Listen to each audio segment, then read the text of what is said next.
नमस्कार, special bulletin में आपका स्वागत है। मैं हूं मनोज मानस और सबसे पहले हम बात करेंगे नहीं रहे शिबू सोरेन। खबर दिल्ली से है, जहां झारखंड के पूर्व मुख्यमंत्री और झामुमो के संस्थापक संरक्षक शिबू सोरेन का सोमवार सुबह निधन हो गया। दिल्ली के गंगाराम अस्पताल में उन्होंने 81 साल की उम्र में अंतिम सांस ली। झारखंड और देश के बड़े आदिवासी नेता के तौर पर पहचाने जाने वाले शिबू सोरेन को सम्मान से दिसोम गुरु भी कहा जाता था।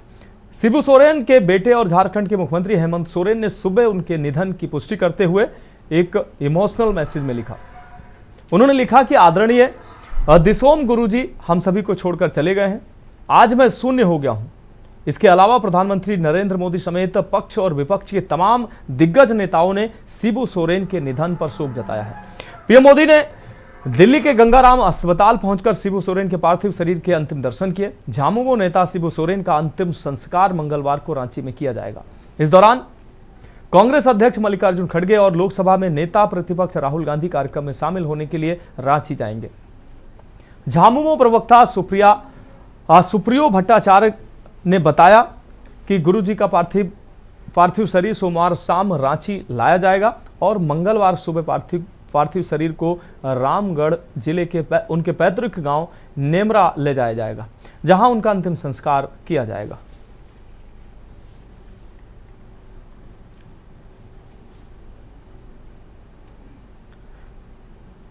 तो 81 साल की उम्र में सर गंगाराम अस्पताल में अंतिम सांस ली शिबू सोरेन ने। आदिवासी आंदोलनकर्ता शिबू सोरेन नहीं रहे। तो शिबू सोरेन का परिचय हम आपको बता देते हैं। आदिवासी आंदोलनकर्ता से दिसोम गुरु तक 1962 में महाजनी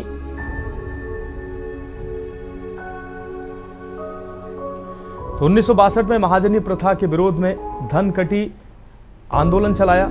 शिबू सोरेन का परिचय हम आपको बता देते हैं। 1973 में झारखंड मुक्ति मोर्चा के सह संस्थापक, 7 बार लगातार लोकसभा का चुनाव जीते। 1980, 1989, 1991, 1996, 2004 और 2009 में सांसद निर्वाचित हुए। 2004 से 6 तक 3 बार केंद्रीय कोयला मंत्री रहे। शिबू सोरेन का परिचय हम आपको दिखा रहे हैं। मार्च 2005 से 10 दिन के लिए, 2008 में 8 और 9, कुल मिलाकर 1975 के चिरडूह कांड और 1994 में सचिव की हत्या के मामलों में भी उनका नाम रहा। बाद में उच्च न्यायालय व सुप्रीम कोर्ट ने उनको बरी किया। 2020 में राज्यसभा सदस्य बने। 81 वर्ष की आयु में अब उनका देहांत हुआ है।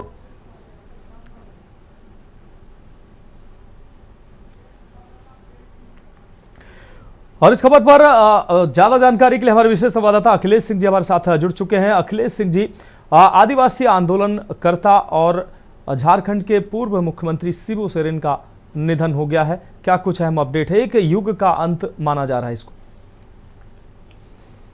देखिए मनोज, झारखंड के पूर्व मुख्यमंत्री और तमाम जनप्रतिनिधि चुनाव जीतने वाले शिबू सोरेन का निधन जब दिल्ली के गंगाराम हॉस्पिटल में हुआ तो एक बार कह सकते हैं कि राजनीतिक हलकों में शोक की लहर दौड़ गई और इसे बेहद बड़ी राजनीतिक क्षति के रूप में देखा जा सकता है, क्योंकि आदिवासियों के नायक, आदिवासियों के मसीहा और आदिवासियों की लड़ाई लड़ने वाले शिबू सोरेन का जब निधन हुआ और कहा जा सकता है कि जब बिहार से झारखंड की मुक्ति मोर्चा के तौर पर जब उन्होंने लड़ाई शुरू की और लंबे समय तक लड़ाई लड़ी, उसके बाद झारखंड को उन्होंने मुक्त बिहार से कराया और झारखंड मुक्ति मोर्चा पार्टी भी उसी नाम से बनाई और झारखंड जब बना तो आदिवासियों को उन्होंने वो सब सौगात देने की शुरू की जिन के लिए वो लड़ाई लड़ते रहे। विधानसभा से लेकर लोकसभा तक, राज्यसभा तक सभी जगह जनप्रतिनिधि के तौर पर काम किया। राज्यसभा में भी रहे, लोकसभा में रहे, विधानसभा में भी रहे।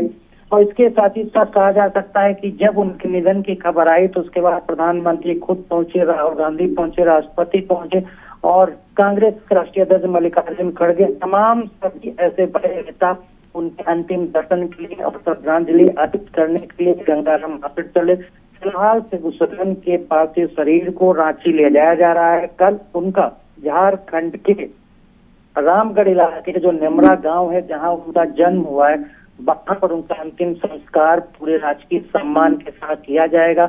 उससे पहले जब आज पार्थिव शरीर जब पहुंच रहा है झारखंड रांची, तो वहां पर भी उनको दर्शनार्थ रखा जाएगा, पार्टी कार्यालय रखा जाएगा। उसके बाद कल पूरी राजकीय शोक यात्रा के साथ उनके सम्मान के लिए पूरी यात्रा निकाली जाएगी और उसके बाद 12 बजे कल अंतिम संस्कार झारखंड के रामगढ़ के नेवरा गांव में होगा। तो मनोज, कहा जा सकता है कि जो आदिवासियों की एक लंबी लड़ाई शिबू सोरेन के तौर पर लड़ी गई और उन्होंने जो असूलों के साथ आदिवासियों की आवाज बुलंद की, लड़ाई लड़ते रहे, उसे एक इतिहास में दर्ज के रूप में कहा जाता है। और देखा जाएगा जब भी राजनीतिक इतिहास में आदिवासियों की चर्चा होगी, अब आदिवासियों के हकों की और उनके संवैधानिक अधिकारियों की लड़ाई की बात आएगी, तो शिबू सोरेन को जरूर याद किया जाएगा कि देश के ऐसे इकलौते नेता रहे जो आदिवासियों के लंबे समय तक जनप्रतिनिधि के तौर पर लड़ाई लड़ते रहे। इसलिए उनके गुरु जी के भी नाम से जाना जाता है, क्योंकि आदिवासी उनको तमाम गुरु जी के नाम से कहते थे। और फिर राजनीतिक हलकों में राजनीतिक पार्टी उनकी और बाकी राजनीतिक नेता भी उनको गुरु जी के नाम से कहते थे। तो ये कहा जा सकता है कि झारखंड के पूर्व मुख्यमंत्री रहे शिबू सोरेन का निधन राजनीतिक लिए बेहद बड़ी क्षति के तौर पर देखा जा सकता है। और जिन वंचितों और शोषितों और पिछड़ों और आदिवासियों की लड़ाई वो लड़ते रहे, उसके लिए एक बड़ा मसीहा उन्होंने खो दिया जो उनके अधिकारों की बात करता था। मनोज। हाँ बिल्कुल अखिलेश जी, इस तमाम जानकारी के लिए आपका बहुत शुक्रिया। तो पीएम मोदी ने शिबू सोरेन को श्रद्धांजलि दी है। कल उनका अंतिम संस्कार किया जाएगा। सर गंगाराम अस्पताल में 81 साल की उम्र में अंतिम सांस ली।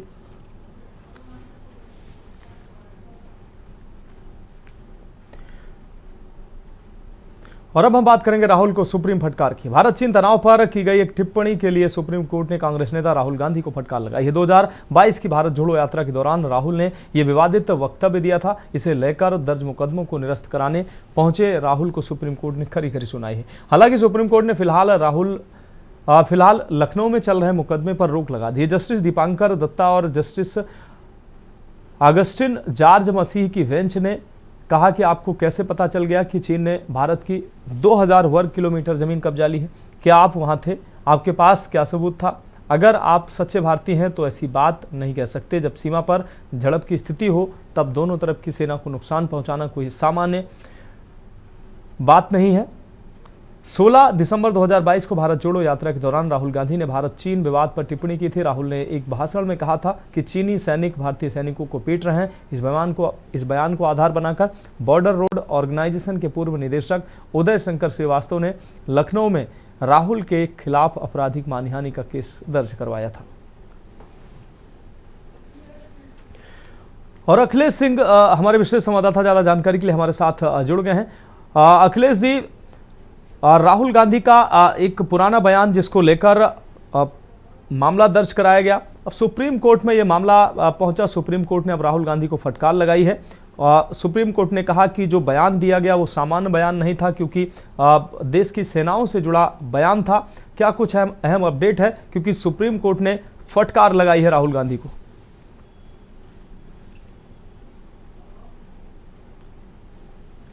अखिलेश जी,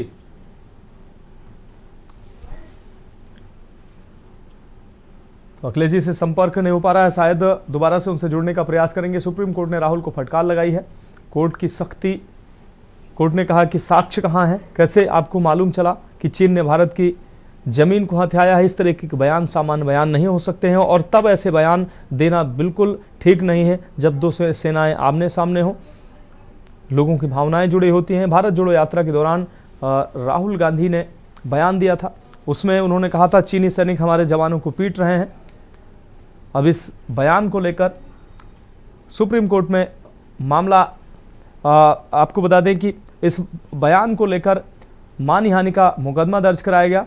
राहुल गांधी सुप्रीम कोर्ट पहुंचे, जहां उन्होंने इन मुकदमों को खत्म करने की गुहार लगाई, जिसके बाद सुप्रीम कोर्ट ने फटकार लगाई है।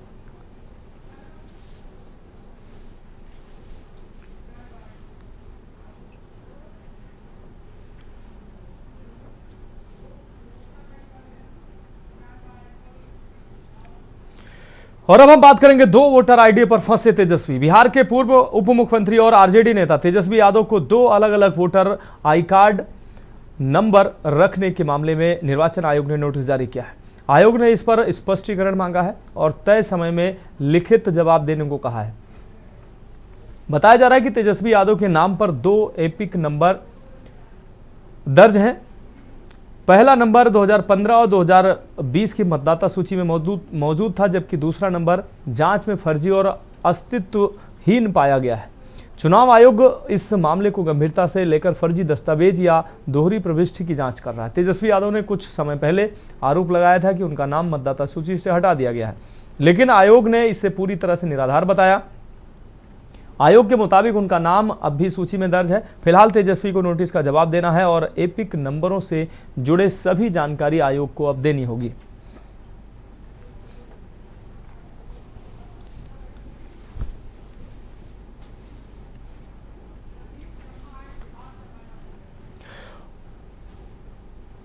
प्रदीप शर्मा हमारे साथ बिहार से जुड़े हुए हैं।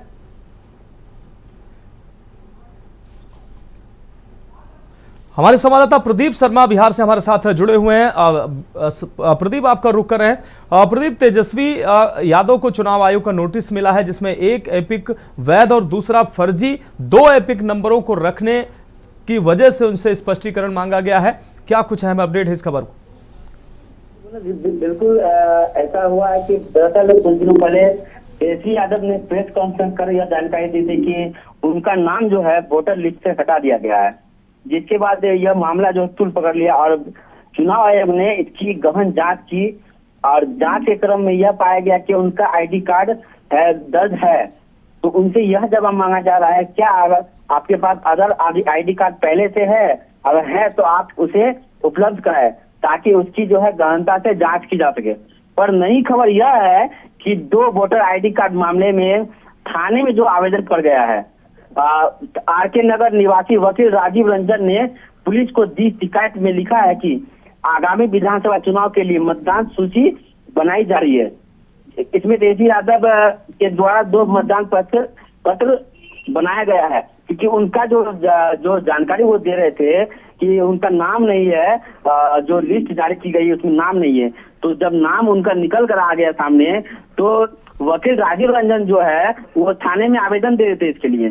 तो थानेदार, हालांकि मीडिया को थानेदार ने बताया है कि जो दीघा थानेदार है संतोष कुमार, उन्होंने मीडिया को बताया है कि शिकायत मिली है जिसकी जांच की जा रही है। पर यह मामला जो है अभी जांच में है। ऐसा कोई बयान अभी तक न चुनाव आयोग से आया है, ना ही जो है तेजस्वी यादव के पार्टी की ओर से आया है। हाँ बिल्कुल प्रदीप शर्मा, इस तमाम जानकारी के लिए आपका बहुत बहुत शुक्रिया। तो 2 एपिक नंबर रखने की वजह से स्पष्टीकरण मांगा है चुनाव आयोग ने। फर्जी दस्तावेज की अब जांच शुरू की गई है। तेजस्वी यादव का दावा खारिज किया गया है क्योंकि उनका दावा था कि उनका नाम निर्वाचन सूची से हटाया गया है, लेकिन दावे को खारिज किया गया है। फिलहाल एक ब्रेक का वक्त है और ब्रेक के बाद हम बात करेंगे मुरादाबाद में बेटियां सेफ नहीं। आप देख रहे हैं के न्यूज, खबरों का सारथी। तो ब्रेक के बाद स्पेशल बुलेटिन में एक बार फिर से आपका स्वागत है। हम बात कर रहे हैं मुरादाबाद में बेटियां सेफ नहीं। उत्तर प्रदेश से एक हैरान कर देने वाली घटना सामने आई है। यहां एक व्यक्ति ने एक मुस्लिम महिला को अकेले देखकर छेड़छाड़ किया। सोशल मीडिया पर इस घटना की वीडियो वायरल हुई है। इस घटना के बाद उत्तर प्रदेश की कानून व्यवस्था पर सवाल खड़े होने लगे। सोशल मीडिया पर लोग आरोपी व्यक्ति के खिलाफ प्रशासन से तुरंत कार्रवाई की मांग कर रहे हैं। प्रदेश के मुरादाबाद जिले के पीतल नगरी की ये तस्वीरें हैं। ये एक मनचले व्यक्ति ने बुर्का पहनी मुस्लिम महिला के साथ छेड़छाड़ की। सीसीटीवी में देखा जा सकता है। ये तस्वीरें आप देख सकते हैं किस तरीके से एक मुस्लिम महिला गली से निकल रही, तभी एक व्यक्ति पीड़ित महिला को पीछे से आकर पकड़ लेता है। महिला इस घटना से अचंभित और काफी डरी हुई दिख रही है। जब महिला विरोध करती है तो वह व्यक्ति वापस गली की ओर भाग जाता है। घटना का वीडियो सोशल मीडिया पर वायरल होने के बाद लोग प्रशासन से तत्काल आरोपी के खिलाफ सख्त कार्रवाई की मांग कर रहे हैं। वहीं पुलिस ने पीड़िता की पहचान कर उसे बात कर जल्द से जल्द आरोपी की गिरफ्तारी करने की बात कही है।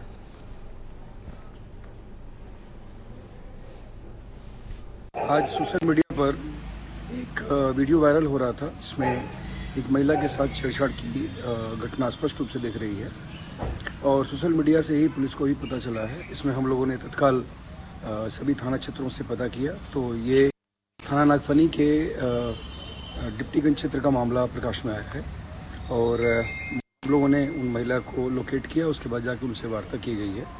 ये घटना कल शाम की बताई गई उनके द्वारा और ये घटना जो उदा मस्जिद है उसके आसपास की ही है। उनके जहाँ रहती हैं वो उसी क्षेत्र में रहती हैं, उन्हीं के आसपास की घटना है। इसमें हमारी 3 टीमें लगी हुई हैं। हम लोगों ने तत्काल सभी CCTV कैमरा जो आसपास के हैं उसमें हमारी टीम लगी हुई है। हम उसको फाइंड आउट करने का प्रयास कर रहे हैं और ये जो भी इसमें अभियुक्त जिसने ये घटना करी है उसको हम लोग बहुत जल्दी गिरफ्तार करेंगे और उसको जेल भेजा जाएगा और सख्त से सख्त कार्रवाई की जाएगी।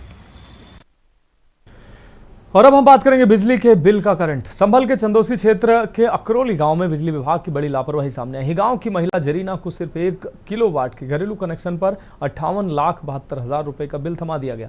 इतना भारी बिल देखकर महिला और ग्रामीण दोनों हैरान हैं। जरीना के पति नवाब ने बताया कि वर्ष 2024 में कुछ बकाया के कारण उनका कनेक्शन काट दिया गया था। मार्च 2025 में OTS योजना के तहत 6196 रुपए जमा कर कनेक्शन फिर से जुड़वाया गया। बकाया 4 किस्तों में बांटा गया था, लेकिन भुगतान समय से नहीं हो पाया। नवाब ने पहले भी गलत मीटर रीडिंग की शिकायत की थी। कुछ दिन पहले स्मार्ट मीटर लगने के बाद भी अचानक इतना भारी बिल भेजा गया। उपभोक्ता ने विभाग से बिल की समीक्षा और सुधार की मांग की है। वहीं ग्रामीण भी बिजली विभाग की गलती पर नाराज हैं और जांच की मांग कर रहे हैं। जिस तरह से एक आपका जो विद्युत बिल अधिक आया है, ये मामला क्या है पूरा? कितने का बिल आया है? मेरा सर मैंने 3 बार एप्लीकेशन दे चुका था। मतलब मेरा मीटर ख़राब है, फिर भी मैं बराबर बिल भरता रहा। मेरे पास में मतलब 1 साल मेरा बिल कटा हुआ रहा। 1 साल कटने के बाद में मैंने जब वो छूट आई थी तो मैंने मतलब 6196 रुपये जमा करने के बाद में मैंने अपना भरवा दिया, लगवा दिया वो। उसके बाद में मैंने 4 किस्तें बनवा दी जो मुझ पर बकाया रहा था। और रहने के बाद में 4 किस्तों के बाद में मेरे कुछ काम खराब हो गया, मैं वो किस्तें भर नहीं पाया। ये बोले कि राज जब तुम्हारा मीटर सही हो जाए तब मैं दे देना। तो संभल से ये खबर है, जहां अकरोली में 1 किलोवाट के कनेक्शन पर 58,72,000 रुपए का भारी भरकम बिल बिजली विभाग की तरफ से जारी कर दिया गया। बिजली विभाग पे तमाम सवाल खड़े हो रहे हैं। एक तरफ ओवर बिलिंग, दूसरी तरफ बिजली ना आना, तीसरी तरफ बिजली विभाग की लापरवाही से तमाम करंट लगने की घटनाएं सामने आ रही हैं। तो लोग एक तरफ लोगों की जान पर बनाई है, दूसरी तरफ लोगों को बिजली भी नहीं मिल पा रही है। और सबसे बड़ी बात, बिजली विभाग की लापरवाही से एक साधारण उपभोक्ता को 58 लाख रुपए का बिल मिल रहा है। तो ये सामान्य बात नहीं है। किस तरीके से बिजली विभाग लापरवाही कर रहा है, ये घटना साफ तौर पर बताती है। रईस अलवी हमारे संवाददाता हमारे साथ जुड़े हुए हैं। रईस, संभल में एक हैरान करने वाली घटना सामने आई है और बिजली विभाग के लिए खैर ये हैरान करने वाली बात नहीं है, क्योंकि बिजली विभाग इससे पहले इससे बड़े बड़े कारनामे कर चुका है। एक सामान्य व्यक्ति जिसके घर का जो मीटर है वो 1 किलोवाट का है, उसके घर 58,72,000 रुपए का बिल बिजली विभाग भेज देता है। एक तरफ बिजली विभाग वैसे भी तमाम सवालों के घेरे में है, दूसरा बिलिंग को लेकर मुख्यमंत्री के तमाम हिदायतों के बावजूद भी ये तस्वीरें सामने आ रही हैं। क्या कुछ अहम अपडेट है इस खबर पर? देखिए मनोज जी, मैं बिल्कुल आपको बताऊंगा। जिस तरह से जनपद संभल के चंदोसी थाना क्षेत्र के ग्राम अकरौली गांव में एक बड़ा संगीत मामला सामने आया, जिस तरह से बिजली विभाग की बड़ी लापरवाही सामने आई है। क्योंकि ये मामला पहला नहीं है, जनपद संभल में अनेक मामले ऐसे आ चुके हैं। क्योंकि 1 किलोवाट का मीटर है, घरेलू मीटर था उसका, वो घरेलू मीटर पर 98,72,000 रुपए का बिल थमा दिया हाथ में। इतना ही नहीं बल्कि जो उपभोक्ता है वो लगातार अपनी शिकायत लेकर दफ्तर की ठोकर खा रहा है और बिजली विभाग के अधिकारियों पर अपनी शिकायत दर्ज करा रहा है कि मेरा बिल ज्यादा आ गया, उसे कम कराइए। लेकिन बिजली विभाग इस तरफ कोई भी ध्यान नहीं दे रहा है, उससे लगातार जोर डाला जा रहा है कि आप अपना बिल जमा करें। सबसे बड़ा सवाल ये खड़ा होता है कि जिस तरह से बिजली विभाग के कर्मचारी इस उपभोक्ता पर दबाव डाला जा रहा है कि अपना बिल जमा करें, आपका बिल सही आया है। किस तरह से बिजली का बिल सही हो सकता है, क्योंकि घरेलू बिल है, 1 किलोवाट का मीटर है उसका, और उसके मात्र बहुत ही कम लोड है उसके घर का। तो अभी 98,72,000 रुपए का बिल उसके हाथ में थमा दिया गया है। वो इस बात को लेकर बड़ा परेशान हो रहा है। हमारे आला अधिकारी के यहाँ गुहार लगाया जा रहा है। इस मामले की फिक्र में जो है डॉक्टर राजेंद्र पेशी जो जिलाधिकारी संभल के हैं, वो इस मामले की पूरी जांच कराया जा रहा है, गहराई से जांच करी जा रही है। जो भी इसमें अधिकारी लिप्त पाए जाएंगे उनके खिलाफ सख्त कार्रवाई करने के आदेश भी दे दिए गए हैं। जी निश्चित रूप से रईस, इस तमाम जानकारी के लिए आपका बहुत शुक्रिया। तो अकरौली में 1 किलोवाट कनेक्शन पर 58 लाख रुपए का बिल विभाग के द्वारा भेजा गया। महिला उपभोक्ता और ग्रामीणों को इस बिल के बाद भारी चिंता हो रही है और अचंभा भी हो रहा है। फिलहाल इस खास बुलेटिन में मेरे साथ इतना ही। मुझे दीजिए इजाजत और आप देखते रहिए के न्यूज इंडिया। आप देख रहे हैं के न्यूज, खबरों का सारथी।